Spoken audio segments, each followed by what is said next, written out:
नमस्कार मित्रांनो. आज दिनांक 2/12/2025 बघू शकता आपल्या टरबूजवाडीचं भेसळ डोस टाकण्याचं काम चालू आहे.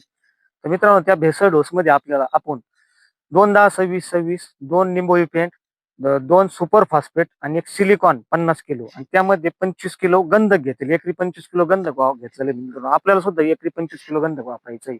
तर येणार काळाची थंडी जादा होणार आहे. तर गंधकचा आपल्याला भरपूर प्रमाणात फायदा होणार आहे.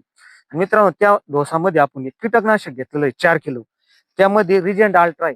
रिजंट अल्ट्रामध्ये 0.6% फेब्रुन म्हणजे आपल्या बेडमध्ये ज्या मुंग्याचं प्रमाण आहे यंदा जास्त प्रमाणात. जे होमनीचे पिल्ल किंवा होमनी तयार होणारी इतर किडकं आहे जे आपण रोप लावल्यानंतर मुळाला त्रास अपाय होऊ शकतो. त्याचं नियंत्रण आपल्याला रिजल्ट अल्ट्राने 100% मिळणार आहे. मित्रांनो, अशा पद्धतीने आपण बेसड डोसचं नियोजन करायचं आणि आपण याच्यामध्ये मायक्रोन्यूट्रन हे टाळलेलं आहे की मायक्रोन्यूट्रनची किट आपण घेतील नाही. कारण मित्रांनो, आपण मायक्रोन्यूट्रनची किट न घेण्याचं कारण असं आहे की आपण आता 8 दिवसांनी 19 चालू करणार आहे, 12 दिवसांनी चालू करणार आहे. तर त्यामध्ये आपण चिलेटेड मायक्रोन्यूट्रन सोडणारच आहे.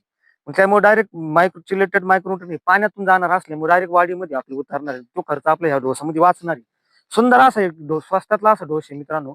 तुम्ही बी टरबूज उत्पादक आणि खरबूज उत्पादक आता 10 11 12 तारखेपर्यंत रमजानच्या वाड्याची लागवड चालू आहे. शेतकरी मित्रांचे रानं बी तयार चालू आहे.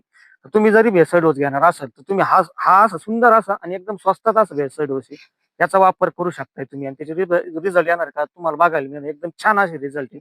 मित्रांनो, अशाच प्रकारे आपण आता 3च तारखेला म्हणजे उद्याच आपण मल्चिंग टाकून रोपाचं प्लांटेशन करणार आहे आणि त्याला कोणती आवळणी द्यायची, फवारणी पाहिली, हे सगळं व्हिडिओ मार्फत घेऊन येणार आहे.